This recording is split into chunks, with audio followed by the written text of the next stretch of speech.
Raising funds is not an easy feat. Every 3 months, over 10,000 startups apply to participate in Y Combinator, and only 1% actually gets seen. And if you are reaching out to investors and VCs directly, that rate goes down even further. Investors don't just ask for the pitch deck, they ask for the clarity. They seek if you have done the market research for the problem you are solving, and if that problem is big enough to be solved in the first place. So, to establish that we have done our market research, we have to write a business plan. Being an investment banker, I've worked with investors and entrepreneurs. And what I've learned is having a business plan is a preliminary step to the pitch deck. And to raise funds, you need to have an investor ready business plan.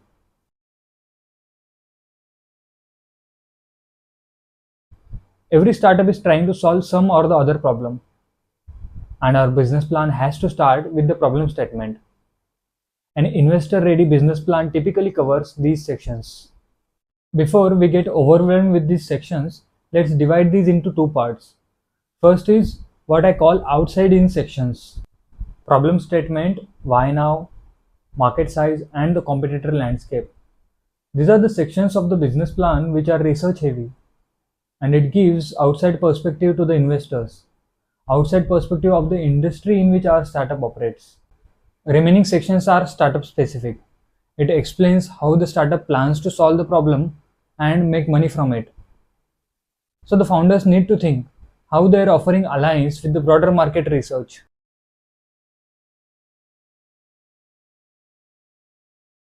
Outside in sections establish why the startup should exist in the first place. So they are core to our whole startup idea.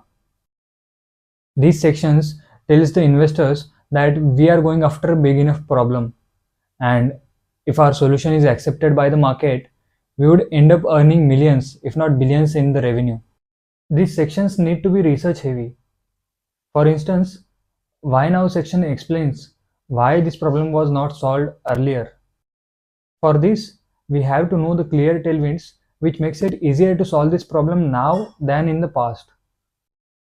For example, building an AI startup which write codes and build websites is easier now with open source AI models, but it was unimaginable a decade ago. Next is the numbers. Investors want believable numbers from credible sources. Many founders use ChatGPT's deep research to get industry reports. This is actually good for starters. You immediately get access to the top research reports and opinions from the industry experts. But founder often gets overwhelmed and miss the details in those reports. The trick here is to prioritize 4 to 5 reports from the sources which investors already know.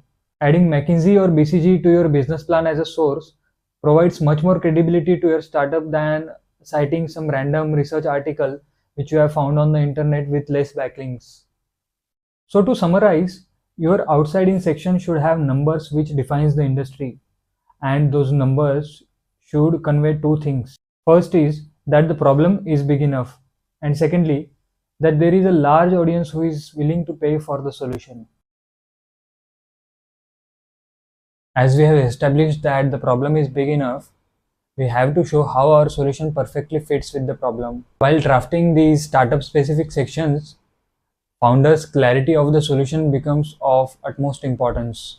As the problem statement exactly explains the customer's pain points, the solution section has to map out each of that pain point with a product or the feature offered by us. Next is business model or revenue model. How you will charge your customers, whether in monthly subscriptions or one-time purchases. This also includes what are the costs you will have to incur. So basically, you have to show the unit level economics of your business. Here you also include the details from the financial model regarding your projections. We will cover financial model in another video. To close the loop, you have to show how you will reach your customers and how you will achieve and when you will achieve the milestones you claim in the projections. That is go-to-market strategy and roadmap for your business. Let's take an example of Airbnb-like marketplace. In this case, investors want to know how you will get the host to list on your marketplace, and how you will get the guests to actually book those places. That's it. In the inside out sections, investors majorly look at why you are the team which has right to solve this problem. As outside in sections establish that our product has product market fit, similarly the inside out sections has to establish that our startup has something called founder market fit. With our business model, our team, and the products we have, we as founders has right to win in this space. What follows this extensive process of research and reflections is the executive summary of the complete business plan. This helps investors in understanding what startup does and what it plans to do in maximum 1 or 2 pages. Creating a business plan is not just for investors, but when you complete it, you realize how great of clarity you get towards your own startup idea. This clarity of thoughts, of course, reduces the cost in terms of time and money in the future. If you want detailed video on each of these sections, let me know in the comments. If you like this video, please hit the thumbs up and make sure you subscribe for more.